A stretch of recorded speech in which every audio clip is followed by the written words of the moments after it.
नमस्कार श्रोते हो, दीपक रेगे कथाकथन चॅनलवर तुम्हा सगळ्यांचं मनापासून स्वागत.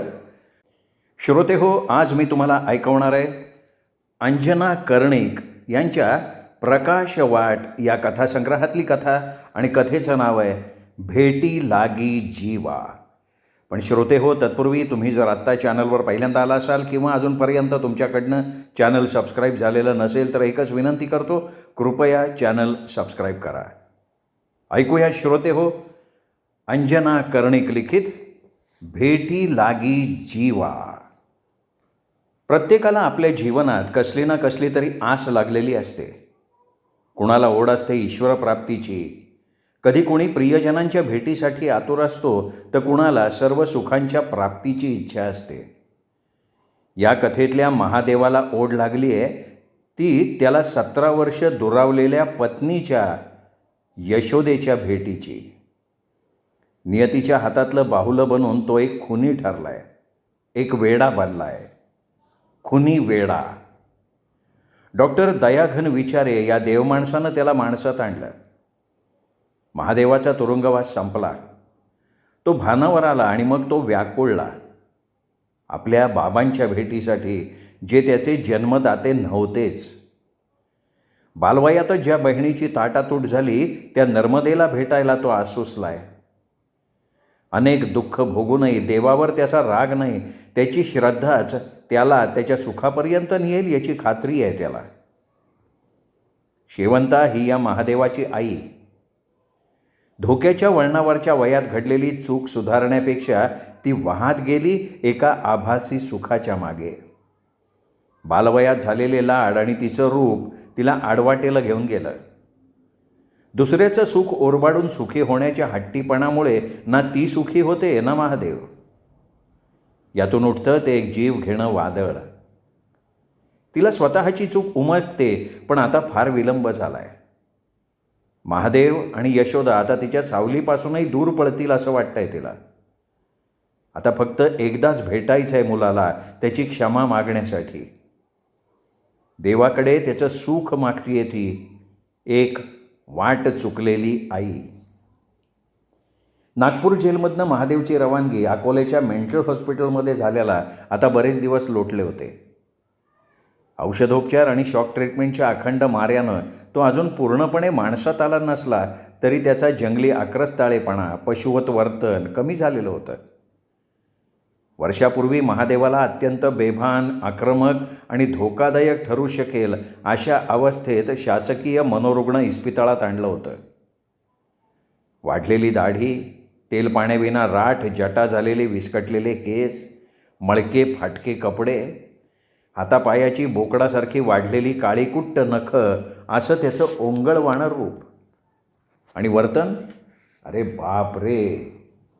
क्षणात मेल्या मढ्यासारखा थंडगार, तर क्षणात ज्वालामुखीच्या उद्रेकाप्रमाणे तोंडानं अर्वाच्य शिव्यांचा भडीमार. जोडीला हातात येईल ती वस्तू समोर दिसणाऱ्या माणसावर फेकून मारायचा, स्वतःचे कपडे फाडायचा, इतरांवर झडप घालून त्यांना नखांनी ओरबडून जखमी करायचा. अशा या महादेवाचं आता स्थितप्रज्ञ माणसात रूपांतर झालं होतं. अकोल्याच्या मनोरुग्ण इस्पितळात फक्त वैद्यकीय उपचारच मिळत असं नव्हे, तर बऱ्या होण्याच्या मार्गावर असलेल्या रुग्णांना शांत, संयत, समाधानी आयुष्य जगावं म्हणून त्यांच्यासाठी योगासनं, कीर्तन प्रवचनं, प्रार्थना, बागकाम असेही उपक्रम तिथे राबवले जात असतात. आपल्या माणसांनी टाकून दिलेल्या, खचलेल्या माणसांना अर्थशून्य झालेल्या आयुष्यात रस वाटू लागेल. दुःखमय पूर्वायुष्यातून बाहेर पडायचा मार्ग मिळेल यासाठी खेळ, कथाकथन, काव्यवाचन, पुस्तक वाचन असे देखील कार्यक्रम रुग्णालयाचे अनुभवी सेवाभावी अधीक्षक डॉक्टर विचारे नेहमीच राबवत असत. त्यांच्याकडे विविध कुटुंबातून इथे आणून टाकलेली, घरादाराला नकोशी झालेली माणसं आहेत. तसंच काही कारणानं तुरुंगात शिक्षा भोगताना आपलं भान हरवून बसलेले कैदी इथेच दाखल करत असत. कनवाळू स्वभावाचे डॉक्टर दयाघन विचारे अशावेळी केवळ एक वैद्यकीय व्यावसायिक नसत, तर मनोवैज्ञानिक, शिक्षक, समाजसेवक अशा अनेक भूमिका ते पार पडत. याच वृत्तीमुळे त्यांनी अनेकांना माणसात आणलं होतं. त्यांची रक्तनात्याची माणसं त्यांना परत प्राप्त करून दिली होती. प्रत्येक रोग्याच्या केसची, प्रश्नाची, पूर्वायुष्याची त्यांना सखोल जाण असे. अशा अधिकाऱ्याच्या हाताखाली त्याच्या सानिध्यात आलेल्या महादेवाचं म्हणूनच आता पशुमधून शांत सामान्य मनुष्यामध्ये रूपांतर झालं होतं. आपल्या विस्मृतीत गेलेल्या दिवसापासून महादेव आज पूर्ण जागृत वर्तमान काळात आला आणि त्याच्या हातात त्याची केस हिस्ट्री लिहिलेली संपूर्ण फाईल मिळाली. आपल्या गेल्या 16-17 वर्षांच्या प्रदीर्घ काळाशी त्याचं मन संवाद साधायला लागलं. महादेव, आठवतंय तसं. आज किती वर्षांनी पूर्ण भानावर आलोय मी. 1-2 नव्हे, पूर्ण 16 वर्ष 8 महिने 20 दिवस. यातली काही वर्ष भानावर असण्याची, काही क्रोधाची, उद्वेगाची होती, तर काही वर्ष अन्यायाच्या भावनेने वैफल्यग्रस्त होण्याची होती. आणि काही वर्ष ठार विस्मृतीची, म्हणजे जगाच्या तुरुंगाधिकाऱ्यांच्या नजरेनं वेडेपणाची, मनोरुग्णायताची होती. पण मुळात मी तुरुंगात गेलोच का? कशासाठी? आणि कसली शिक्षा भोगत होतो मी? किती काळ? कोणता गुन्हा घडला होता माझ्या हातून? आणि आज इथे कसा आहे मी? हातातल्या या फाईलमध्ये माझ्या सगळ्या प्रश्नांची उत्तरं आहेत. तसा मी मूळचा भंडाऱ्याचा. आमच्या गावाच्या आजूबाजूनी वैनगंगा आणि कन्हान नदी वाहते. कोकण किनारपट्टीसारखा आमचा भाग फार हिरवागार नसला तरी जंगल क्षेत्र आसपास आहेच. नद्यांच्या पाण्यावर बाजरी, तेलबियाची लागवड, मिरची अशी शेती इथे पिकते. शेतकरी कुटुंब खूप आहेत. अशाच एका कुटुंबात माझा जन्म झाला. खूप श्रीमंत नाही, पण खाऊन पिऊन सुखी होतं आमचं घर. माझे बाबा खूप लाड करायचे माझे. मी आणि माझी छोटी बहीण नर्मदा लाडके होतो त्यांचे. माझी आई मात्र फार कडक स्वभावाची बाई होती. आपल्या रूपाचा तिला विलक्षण गर्व. शिवाय कामाचा कंटाळा असावा बहुतेक. नवे नवे कपडे घालून शहरगावी माहेरी, म्हणजे माझ्या श्रीमंत आजोळी जायचा छंदच होता तिला. कसाबसा रोजचा स्वयंपाक उरकायचा आणि इकडे तिकडे भटकायला जायचं. या तिच्या वागण्यावरनं तिच्यात आणि बाबांच्यात कायम भांडणं होत. आणि मला वाटतं बहुधा तिला माझं सामान्य रूपाचे, शेतात राबणारे, धोतर कोपरी घालणारे बाबा आवडत नसावेत. ती बाबांशी कधी प्रेमळ गृहिणीप्रमाणे आणि आमच्याशी वत्सल आईप्रमाणे वागल्याचं मला आठवतच नाही आहे. दुखलं खुपलं काही हवं असलं तर मी आणि नर्मदा बाबांकडे हट्ट करायचो. आमचा अभ्यासही जसा जमेल तसा तेच घ्यायचे. फारसे शिकलेले नव्हते ते. मला आठवतं ते असं की एकदा ओळीने 8-10 दिवस आईने घरात आबोला धरला होता. रात्री आम्ही बहीण भाऊ बाहेर झोपलेले असताना त्यांच्या निजाईच्या खोलीतून धुसफुसायचा, आईच्या गुरगुरण्याचा, आदळापट करण्याचा आवाज येत होता. बाबा वरून शांत तर आतून धुमसत असावेत बहुधा. 2-3 वेळा मी त्यांना उपरण्यात तोंड खुपसून डोळे पुसताना देखील पाहिलं. माझ्या कोवळ्या हाताने त्यांच्या डोळ्यातलं पाणी पुसताना पाहिलं एकदा आईने आणि खसकन त्यांच्यापासून दूर खेचलं मला तिरस्काराने. मग आम्हाला दोघांना घेऊन ती आमच्या आजोळी आली. महिनाभर माहेरपण घडल्यावर देखील आई परत जायचं नाव काढेना, तेव्हा आजोबांनी तिला स्पष्ट विचारलं की शेवंता पोरी, अगं घरी आपल्या हक्काच्या घरी कधी परतायची आहेस तू? तिकडे दाजीबांचे हाल होत असतील. महादेव आणि नर्मदाची सुद्धा शाळा बुडती आहे. अगं पोरांचं बघ सारखं बाबा बाबा चाललंय. आपण असं करू, आज उद्या आपण बाजारात जाऊ, तुझ्या मुलांच्या आवडीचं कापड चोपड घेऊ आणि 2 दिवसात मी स्वतः येतो तुला पोचवायला भंडाऱ्याला. त्यानिमित्तानं जावई बापूंची भेटसुद्धा होईल. इतके दिवस फुललेल्या तोंडानं वावरणारे आईने एकदम तोंड सोडलं आणि ती आवेशात कडाडली. म्हणाली, आबा मी साफ सांगते, मी आता अजिबात जाणार नाही आहे माझ्या संसारात. मला नाही आवडत तिकडे. त्या सामान्य रूपाच्या शेतात दिवसभर राबणाऱ्या कळकट्ट नवऱ्याबरोबर माझं मुळी मनच लागत नाही आणि माझं त्यांच्याशी पटतही नाही. एकसारखं घरात नाही तर शेतात मारायचं. ना कसली आवड ना कसली हौसमौज. मी आता इथेच राहायचं ठरवलं आहे मुलांना घेऊन. आजोबा म्हणाले, इथंच राहणार आणि काय करणार माहेरी राहून? काय डोकं बिकं फिरलं काय तुझं? चांगला शांत कष्टाळू नवरा आहे, स्वतंत्र छान आटोपशीर संसार आहे, त्याचा विस्फोट करायची कसली अवदासा आठवली आहे का तुला? लोक शेण घालतील तोंडात, तुझ्या आणि आमच्यासुद्धा. आबांनी सात्विक संतापानं खूप सुनावलं, खूप वितंडवाद झाला. रागवून समजावून सांगितलं गेलं आईला. आम्हा मुलांच्या ओढीनं बाबासुद्धा आईला न्यायला आले, पण आईने आपला हे का काही सोडला नाही. तिने बाबांचं तोंडसुद्धा पाहिलं नाही. बाबांना सोडून मला क्षणभरही चैन पडत नसे. माझी दारुण अवस्था आजोबांनी हेरली. मला घेऊन ते भंडाऱ्याला आले. मी वाऱ्याच्या वेगानं आमच्या छोट्याशा वाड्यात घुसलो, पण माझी घोर निराशा झाली. घराला भलं मोठं टाळं होतं. अंगणातली झाडं वाळून झाडोरा झाली होती. शेजारी चौकशी केली आजोबांनी, तेव्हा कळलं की गेले कित्येक दिवस घर बंदच आहे.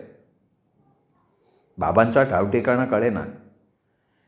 काका काकी आजी चंद्रपूरला राहायचे, तिकडे जाऊन शोध घेतला, पोलिसात सुद्धा कळवलं, पण त्या दिवसानंतर आज तागायत मी माझ्या बाबांना पाहू शकलेलो नाही. निराश मनाने आम्ही आजोळी परतलो. माझं नवं आयुष्य चालू झालं. नवी शाळा, नवे मित्र, सगळं मनाविरुद्ध. नर्मदा माझी छोटी बहीण मात्र रुळली या बदलाला. माझ्या मामाला 2 मुली होत्या, तिच्याच वयाच्या, त्यांच्यामध्ये रमली ती. मला एका गोष्टीचं मात्र नेहमी नवल वाटायचं, मी लाडका होतो आईचा. सगळे म्हणायचे महादेव म्हणजे अगदी शेवंताच्या रोपाचा, गोरी तुकतुकीत कातडी, सरळ नाक आणि दाट कुरळे केस. बाबाचं काहीसुद्धा घेतलं नाही आहे याने.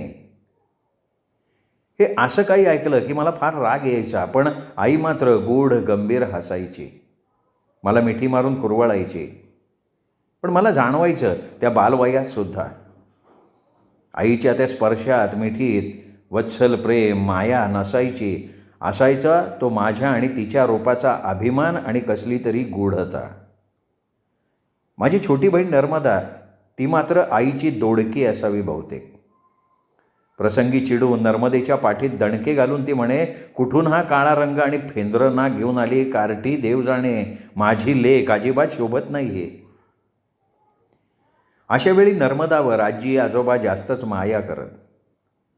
आपल्या लेकीपुढे अगदी हात टेकले होते त्यांनी. घरातली जमीनदारी, सुबत्ता, लाड आणि देखणं रूप यामुळे लहानपणापासून चढेल हट्टी झालेली असावी आई. दिवस महिने जात होते. आता आजोळचं घर माझं घर झालं होतं. बाबांची मूर्ती मात्र सतत माझ्या मनात रुंजी घालायची, त्यांची आठवण सतत यायची.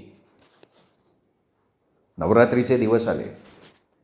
गावच्या वेशीवर अंबामातेचं देऊळ होतं. मोठी जत्रा भरली होती तिथे. आईने मला नवे कपडे घेतले, स्वतः छान नटली, शालू अंगावर घातला, भरपूर दागिने अंगा खांद्यावर घातले आणि खरेदीसाठी म्हणून आजोबांकडनं पैसे मागितले. मला म्हणाली, चल महादेव, आज आपण अंबामातेच्या जत्रेला जाऊया, मजा करूया, तुला गोल पाळण्यात बसायला आवडतं ना. बोलता बोलता तिने मला चांगले कपडे घातले, पिशवीभर सामान घेतलं. मी म्हणालो, आई अगं नर्मदेला पण तयार कर ना, आपण तिघे जाऊ, मामाच्या दोघी पण येतील आपल्याबरोबर. थांब, मी त्या तिघींना बोलवून आणतो. असं म्हणून मी मागच्या अंगणात धाव घेणार, तितक्यात आईने मला चपळाईनं थांबवलं आणि म्हणाले, अरे थांब, आज त्या तिघींच्या मैत्रिणी येणार आहेत, चूल बोळकी आणि भातुकली खेळायचं ठरवले त्यांनी, त्यामुळे आपण दोघंच जाऊ. मग आई, आपल्या मामीला नेऊ ना बरोबर, तुला पण सोबत होईल जत्रेत, शिवाय तिला पण अंबामातेची ओटी भरायची असेल ना. मी सूचना केली. मोठी मामी आवडायची मला, फार प्रेमळ होती ती. आता मात्र आई कारवादली. माझ्या पाठीत दणका घालत म्हणाली, भारी आगोचर परधार्जिणा झालाय मेला, मुकाट्यानं चल माझ्या संग. मला बळच कडेवर दामटून बसत आई पिशवी घेऊन एका हातात ओटीचं ताट सांभाळत घाईघाईत घरातनं बाहेर पडली. माझ्या जीवनातल्या निरागस आनंदाचा, आजी आजोबा, मामा मामी आणि माझ्या छोट्या बहिणीच्या सहवासाच्या सुखाचा शेवटचा दिवस होता तो. नियतीचा हा खेळ माझ्या बालबुद्धीला कसा कळणार. विलक्षण ओढीनं झपाझपा चालत आई गावाबाहेरच्या जत्रेत येऊन ठेपली. देवळाच्या जवळ एका झाडाखाली आम्ही विसावतोय तोच एक फटफटी जवळ आली. तिच्यावर स्वार झालेला आडदांड देहाचा गोरापान उंच माणूस क्षणार्धात आमच्या जवळ आला. आनंदानं अधीरतेनं आईचे हात दाबत म्हणाला, आलीस शेवंते? माझा जीव अगदी ताठला होता बघ. त्याचे डोळे तारवटलेले पण चकाकत होते, आवाजात कंप होता. माझ्याकडे वळत म्हणाला, चल र पोरा, मस्त सरबत पाचतो तुला थंडगार, मग बसो पाळण्यात, लय मजा करू आपण तिघही. आईचा इतका वेळ ताणलेला चेहरा खुलला, तोंडावर हसू फुटलं. मला लाडाने कवळत ती पुटपुटली. संपली ती कैद आणि संपला तो संसार. आता नाही परतायचं आपण तुझ्या आजजोळी. मला काही उमजे ना. म्हटलं, कोण आहे हा माणूस? तो आल्यानं आई इतकी का आनंदली आहे? आणि आपण परत घरी जायचं नाही आजोबांच्या म्हणजे काय? मग माझी शाळा, माझी छोटी बहीण नर्मदा, तिचं काय? आणि ह्या सगळ्यांना सोडून आपण जायचंय कुठे? माझ्या डोक्यात गोंधळच गोंधळ माजला होता. मनावर कसलं तरी दडपण आलं होतं. मी आईला काही विचारणार तोच, महादेव हे चंद्रकांत काका, त्यांना काका म्हणायचं, खूप लाड करतील बरं का तुझे. आता आपण दोघं यांच्या गावी जायचं आहे, आईने फरमावलं. मला काही बोलायची सवड न देताच त्या कोण्या उपऱ्या काकानं मला जबरदस्तीनं उचललं, फटफटीवर बसवलं. आई मागे ऐटीत बसली, काकाच्या खांद्यावर हात टाकून. वाटेत लागलेल्या एका टपरीवाजा दुकानात थंडगार सरबत पिताना मी झोपेच्या पार अधीन झालो. नंतर जाग आली ती एका खाटेवर. रात्रीची वेळ, भलं मोठं घर, सभोवती अनोळखी माणसांचा वावर. आई कुठे नजरेला पडेना. शेजारी कुठल्या सर्कशीतनं नवा प्राणी आलाय अशा नजरेनं माझ्याकडे पाहणारी पोरं, आणि मी तिथे अगदी एकटा, एकाकी, भांबावलेला. वातावरण तंग. त्या जाग आलेल्या क्षणापासून माझं पुढचं सारं आयुष्य म्हणजे यातनाकांड होतं असं आज वाटतंय. मला त्या क्षणी कायमची निद्रा मिळाली असती तर आयुष्यभराची फरफट, फसवणूक, तुरुंगवास आणि अंतिम मतिभ्रष्ट, स्मृतिभ्रष्ट होण्याची आलेली वेळ सगळं टळलं असतं. पण हा नियतीचा खेळ म्हणू, माझं प्राक्तन म्हणू, का माझ्या आईच्या असंख्य चुकांची मला मिळालेली शिक्षा समजू? पोरकेपणाचा शाप असावा मला बहुधा. म्हणून पहिल्यांदा वडिलांचं घर सुटलं, गाव सुटलं, त्यांच्या प्रेमाला मुकलो. नंतर आजोळ तुटलं. माझ्या छोट्या बहिणीची, नर्मदेची आणि माझी ताटातूट झाली. त्या अभागी दिवसापासून एक एक तुटतच गेलं. प्रथम नाती तुटली, मग तुटला आई मुलाच्या नात्यातला विश्वास. संपलं ते वत्सल अनादी नातं. आणि मग उडाला संपूर्ण माणूसपणावरचा विश्वास, अगदी वाढत्या उमलत्या वयात. त्या दिवशी अंबामातेच्या जत्रेला जाण्याच्या बहाण्यानं प्रत्यक्ष आईकडून अपहरण झालेला मी नंतर येऊन पडलो पार कोल्हापुरात. ज्या कोणा चंद्रकांत काकाबरोबर ती मला घेऊन आली होती त्याचं मोठं खटलं होतं. ऊस, मिरची, कपाशी अशी भली मोठी बागायती होती. हंड्या झुंबर लावलेला भला मोठा दिवाणखाना असलेली हवेली होती. नोकर चाकर होते. दागदागिने घालून मिरवणाऱ्या लेकीसुना देखील घरात असाव्यात. दाराशी बैलगाड्या, ट्रॅक्टर, मागच्या परसात गुरांचा गोठा, चावडीवर दणकट गावठी कुत्रा आणि खुंटीला सदैव टांगलेला पिळदार चाबूक. माझ्या आईला हवं होतं ते सारं वैभव तिथे होतं. प्रथम कित्येक दिवस तिथे आई माझ्या नजरेला सुद्धा पडली नाही. मला वाटतं तिला हवा असलेलं वैभव, आवडता माणूस याचा पुरा उपभोग घेता घेता आपलं एक लेकरू, त्याच्या रक्ताच्या माणसांपासून तोडून आणलेलं पोर दीनवाणेपणानं आपली वाट बघतंय हे तिच्या गावी सुद्धा नसावं. आपल्या सुखात पोटच्या पोराचा व्यत्यय नको म्हणून माझ्या डोळ्यातल्या याचनेने तिच्या नव्या प्रेमालापाला ओहोटी लागेल म्हणून माझी रवानगी झाली होती शेतावरच्या घरात. तिथे मी, स्वयंपाकाच्या बायका, गडी माणसं आणि अधूनमधून शेताची देखभाल करायला येणारी चंद्रकांत काकांची धाकटी भावंड, तरुण रगेल आणि रंगेल. त्या तरुण पोरांच्या हातचं मी म्हणजे जणू खेळणं होतो. माझं आजाण वय, नवखेपणा सगळंच माझ्या मुळावर आलं होतं. शिवाय स्वतःचा नवरा, घर, पोर सोडून पळून आलेल्या बाईचा मुलगा म्हणून माझी टिंगलटावाळीही व्हायची. ठेवलेल्या बाईचं पोर म्हणजे सार्वजनिक मालमत्ता जणू. हरकाम्या नोकरापासून आपल्या विकृत लैंगिक चाळ्याची भूक शमवण्यापर्यंत माझा उपयोग होई. त्याला आवर घालायची ना कोणाला इच्छा होती ना सवड. शाळा, आजोळ, बाबा या वाचून मी तडफडत होतो. एक दिवस वेगळाच उगवला. वाड्यावर गडबड झाली. तीर्थयात्रेला गेलेले वाड्यावरचे मोठे मालक आणि मोठ्या मालकीणबाई परत आल्या होत्या. गप्पा विश्रांती झाल्यावर त्यांना त्यांच्या सुनेकडून तिच्या नवऱ्याने केलेला पराक्रम समजला. सासू सासरे आल्यावर त्या साध्या सुध्या मोठ्या आईला जरा धीर आला. आपले रक्षणकर्ते आल्यासारखं तिला वाटलं.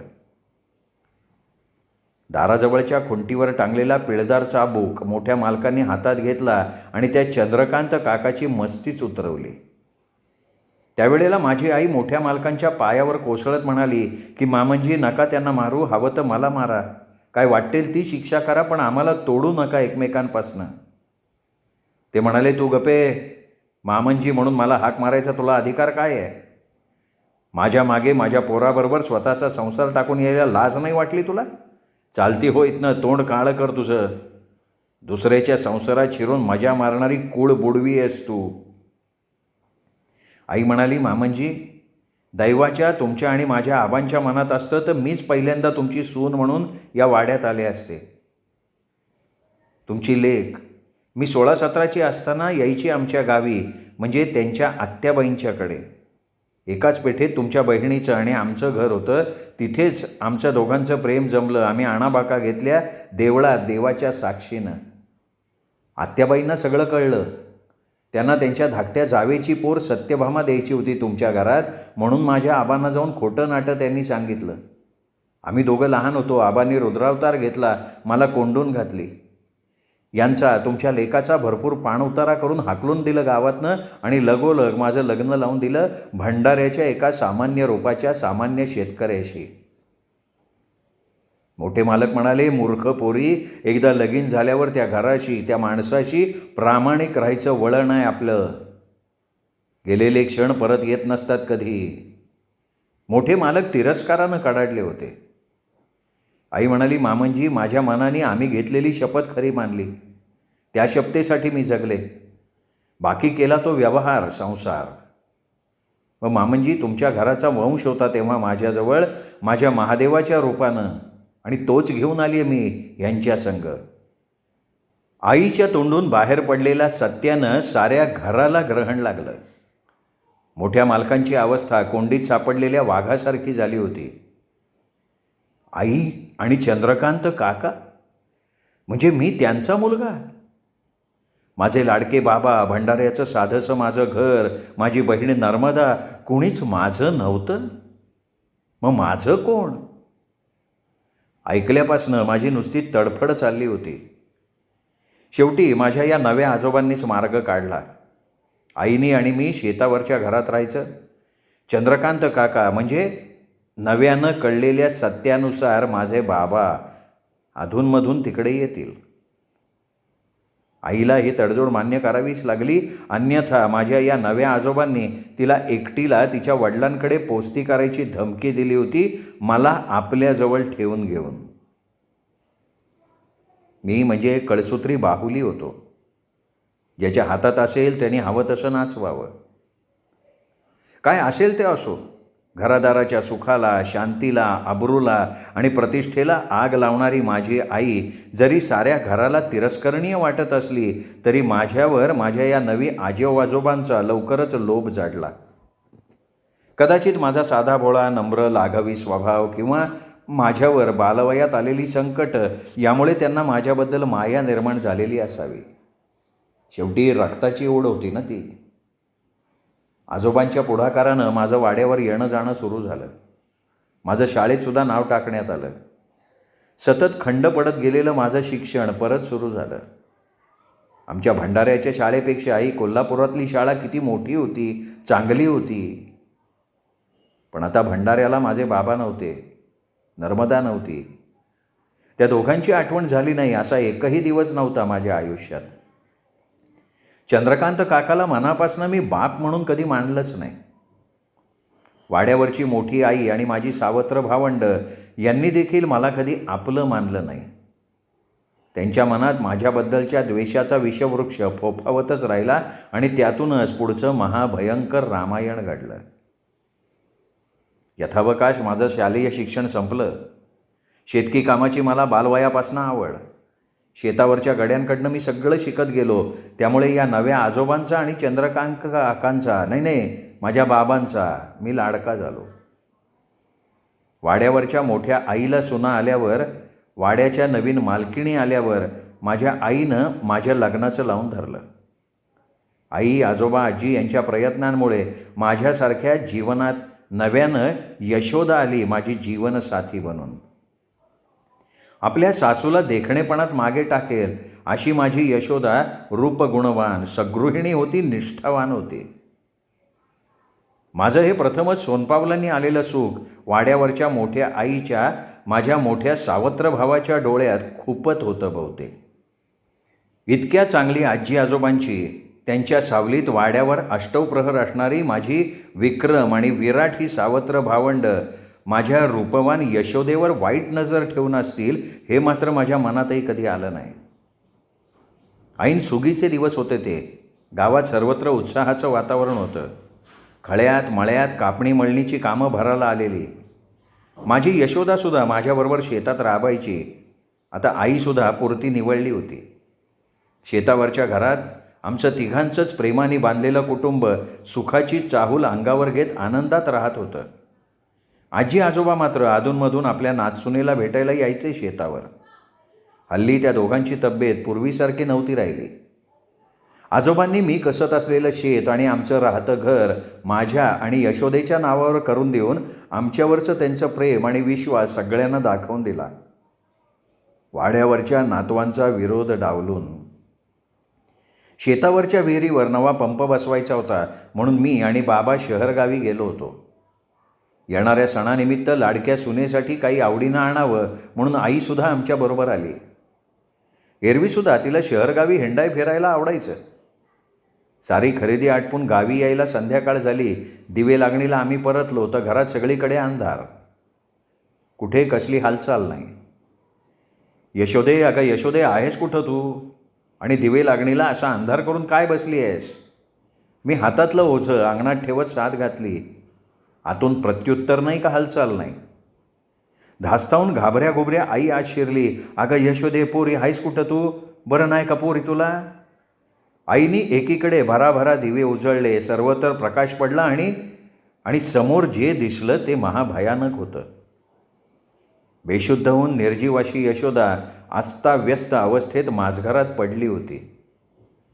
कुंकू विस्कटलेलं, कपडे फाडलेले आणि कमरेखाली रक्ताचं थारोळं.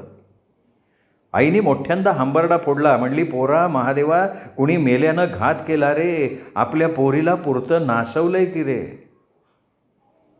आई यशोदेला कवळून आक्रोश करत होती.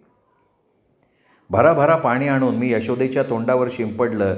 तिला आधार दिला, बस्ती केली. एक शब्द फुटत नव्हता तिच्या तोंडून. वारंवार आम्हाला हिसडून परसातल्या आडाकडे धाव घेत होती. मला आता जगायचं नाही हा एकच घोषा लावला होता तिने. माझ्या प्रेमाची, माझ्या आयुष्याची आण दिली आणि तिला शांत केलं. माझी तळपायाची आग मस्तकात गेली होती. दुःख, अपमान आणि बदल्याच्या भावनेनं मला पुरतं घेरलं. हे असं कुकर्म करणारा नराधम कोण असावा? यशोदा तर जणू पाषाण पुतळी झाली होती. तितक्यात माझं लक्ष कोपऱ्यात पडलेल्या चमकदार साखळीकडे आणि काळ्या दोऱ्यातल्या ताविजाकडे गेलं. क्षणार्धात मला आठवलं, ही सोनसाखळी विक्रमच्या, माझ्या मोठ्या सावत्र भावाच्या गळ्यात नेहमी दिमाखानं चमकायची. मध्ये सोन्याचं टोपण चढवलेलं वाघनं काही मी ओळखलं आणि हा चांदीचा तावीजसुद्धा त्याचाच की. माझ्या डोळ्यात रक्त उतरलं, मनावरचा ताबा सुटला. अंगात बदल्याच्या भावनेचं, सुडाचं थैमान नाचायला लागलं. तीरासारखा मी बाहेर धावलो. गोठ्यात पडलेली कुऱ्हाड फटफटीवर टाकून रात्रीच्या भयाण वेळेस मी कधी आणि कसा कोल्हापुरातल्या वाड्यावर येऊन धडकलो ते माझं मलासुद्धा कळलं नाही. नेमका त्याच वेळी मरणालाच आमंत्रण द्यावं त्याप्रमाणे वाड्याच्या समोर विक्रम आणि विराट आपल्या मस्तवाल टोळभैरव मित्रांबरोबर खिदळत उभे होते. क्षणार्धात चित्त्याप्रमाणे मी विक्रमच्या अंगावर झेप घेतली. अंगात होतं नव्हतं ते बळ एकवटून त्याच्या मस्तकावर कुऱ्हाडीचे 2 जबरे घाव घातले. तो कोसळला. पिसाटासारखा मी त्या नराधामांवर कुऱ्हाडीचे घाव घालत सुटलो. सर्वत्र रक्ताचा सडा, आक्रोश आणि किंकाळ्या. जणू साऱ्या जगावर मी सूड घ्यायला निघालो होतो. पापाला संपवून टाकायचं होतं मला. या साऱ्या प्रकाराने मी एक खुनी ठरलो. फक्त यशोदाने दिलेली साक्ष मला फाशीपासून वाचवून जन्मठेपेपर्यंत घेऊन गेली. माझ्या आयुष्यातल्या एकमेव सुखापासून, यशोदापासून, तिच्या संगतीला मी मुकलो. माझ्या मनात सतत निराशा, उद्वेग, हतबलता, अनेकानेक भावनांनी उद्रेक मांडला. माझी मनःशांती, समतोल ढळला आणि एका वेड्यामध्ये माझं रूपांतर झालं. खुनी वेडा. आज डॉक्टर दयाघन विचारे यांच्या प्रेमाने आणि उपचारांनी मला माणसात आणलाय. त्यांचा मी आजन्म ऋणी आहे. आता मला एकच आस आहे, मला माझी यशोदा भेटावी. या जगात आता असलेच तर माझे भंडाऱ्याचे साधेसुधे बाबा भेटावेत. मी ज्या बहिणीला अंतरलो ती माझी बहीण मला भेटावी. जीवाला एकच ओढ लागली आहे, या दुःखद वर्तमानापासून, छळणाऱ्या आठवणींपासून दूर दूर निघून जावं. माझ्या वाटेकडे डोळे लावून बसलेली पोळलेली एकाकी यशोदा मला कधी भेटेल असं झालंय मला. निदान माझ्यासाठी तरी यशोदा खुशाल असू दे, सुखरूप असू देत रे परमेश्वरा. देवा, या 2 अभागी जीवांची भेट घडव आणि माझ्या सततच रिकाम्या असणाऱ्या झोळीत इतकंसं तरी सुखाचं दान टाक. इतकं सारं घडून गेलंय तरी देवा, माझी तुझ्यावरची श्रद्धा ढळलेली नाही आहे आणि ती टिकवणं आता तुझ्याच हातात आहे बरं पांडुरंगा. माझं हळवं मन देवाला विनवत होतं. मी शेवंत बोलती. 2 दिवसापूर्वी अकोल्याच्या हॉस्पिटलमधनं पत्र आलंय. माझा महादेव आता पूर्ण बरा झाला आहे. त्याची संपूर्ण शिक्षासुद्धा भोगून झाली. त्याला आता आम्ही आपल्या माणसात घेऊन जावं, त्याला प्रेम द्यावं, त्याची काळजी घ्यावी असं लिहिलं आहे डॉक्टरच्या पत्रात. पत्र आलं आहे यशोदेच्या, माझ्या सुनेच्या नावानं. आज 15 वर्षांनी पोरीच्या तोंडा उजाळा दिसतोय. हरवलेली चमक डोळ्यात परतल्यासारखी वाटते. महादेव आता 40शीला आला असन. तुरुंगात गेला तेव्हा ऐन जवानीत 25च होता बरं पोर. नुकतंच लगीन झालं होतं त्याचं. मनासारखी बायको भेटली म्हणून खुश होता महादेव. सोज्वळ भाव आणि हळवं प्रेमळ साधुसंत मन घेऊन वावरणाऱ्या यशोदाने महादेवात केवढा बदल घडवून आणला.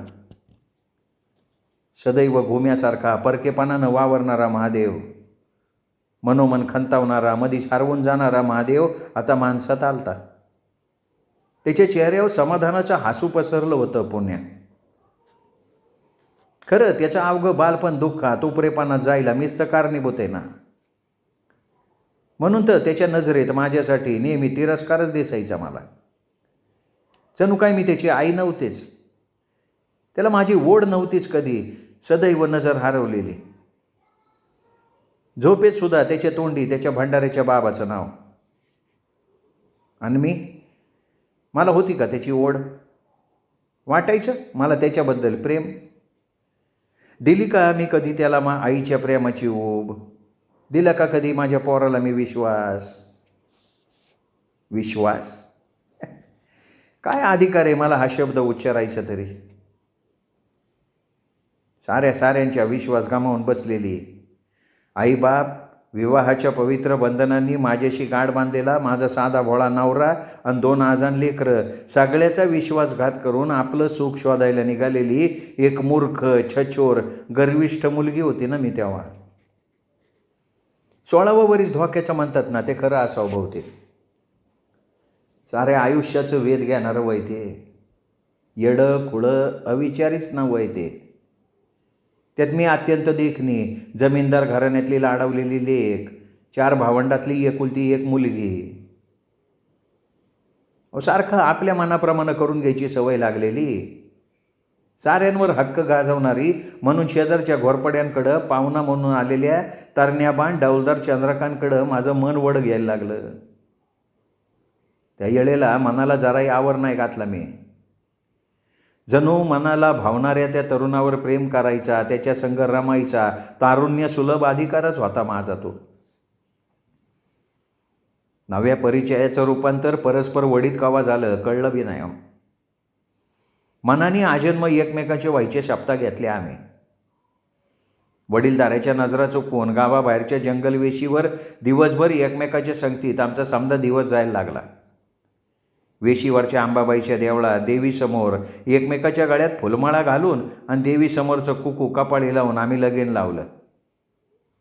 ना कोणाचा विचार, ना कोणाचा धाक, ना कोणाची बूज. अशी कधी लग्न लागतात वय?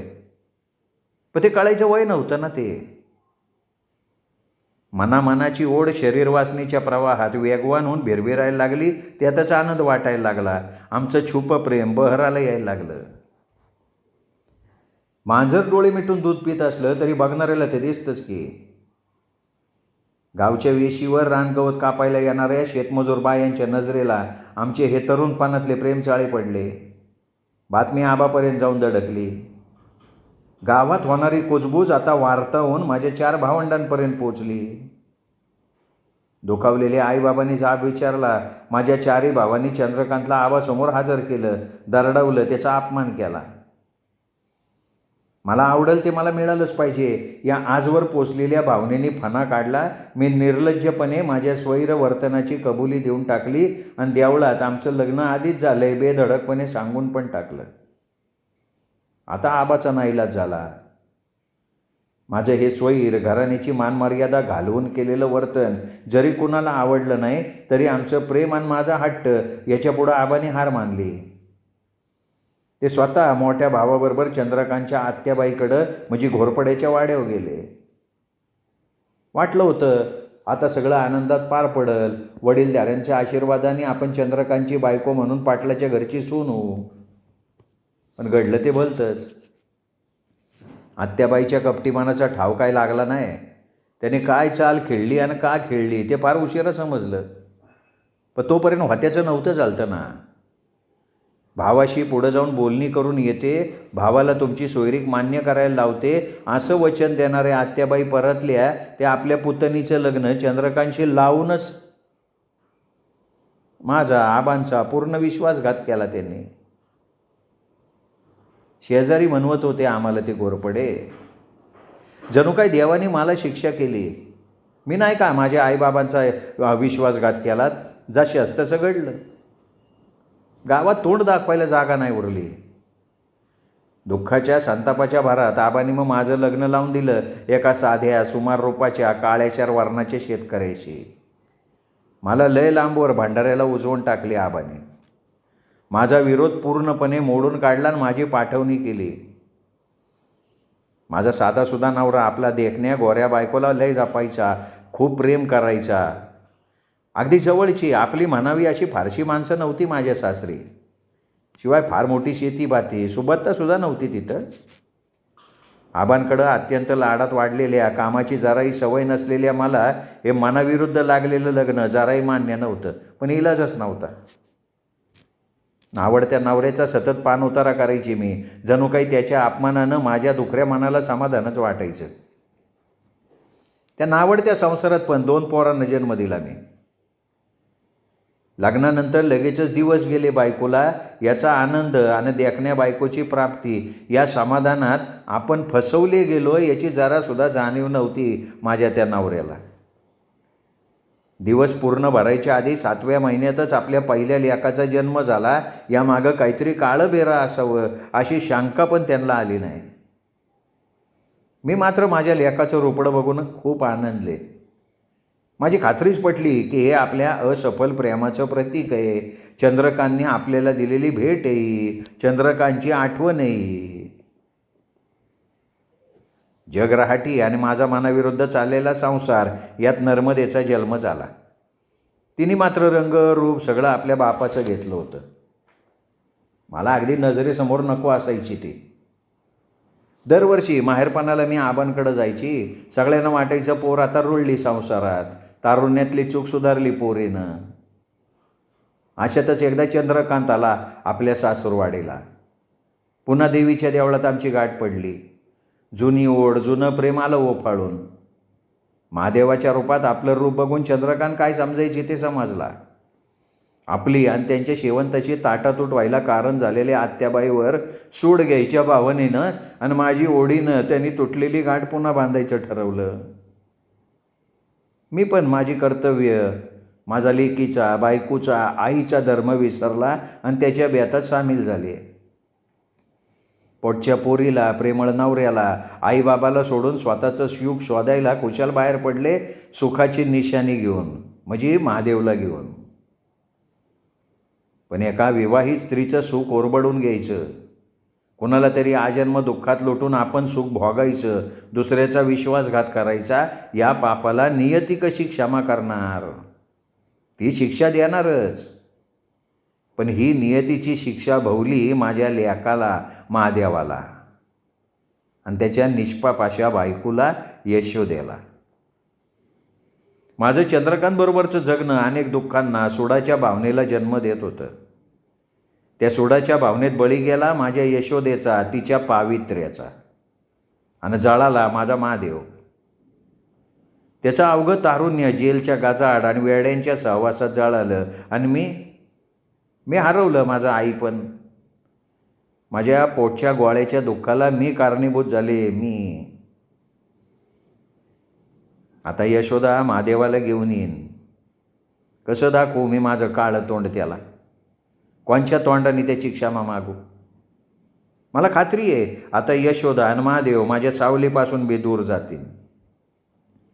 देवा मला क्षमा कर असं मी कोणच्या हक्कानं म्हणू? आता एकच प्रार्थना आहे, एकदाच डोळे भरून मी महादेवाला बघीन, तेवढीच एक आस या पापी म्हातारीला लागली. मग मात्र माझ्या पापाची शिक्षा भोगण्यासाठी हे घर, ही माणसं सोडून मी दूर निघून जाईल. परमेश्वरा, सुखात ठेव रे बाबा माझ्या महादेवाला आणि माझ्या महादेवाच्या यशोदेला सुखात ठेव. श्रोते हो, तुम्ही ऐकत होतात अंजना उदय कर्णिक यांची कथा भेटी लागी जीवा. कथा कशी वाटली हे कमेंट करून जरूर कळवा. ही कथा आपल्या कथाप्रेमी मित्रपरिवारात, नातेवाईकात शेअर करा. आणि हो, चॅनल सबस्क्राईब करायचं राहून गेलं असेल तर चॅनल मात्र नक्की सबस्क्राईब करा. श्रोते हो, 50,000 आपले सबस्क्रायबर व्हायला थोडे सबस्क्रायबर कमी आहेत, त्यामुळे चॅनल सबस्क्राईब करायचं मनावर घ्या. भेटूयात सातत्यानं दीपक रेगे कथाकथन चॅनलवर. नमस्कार श्रोते हो.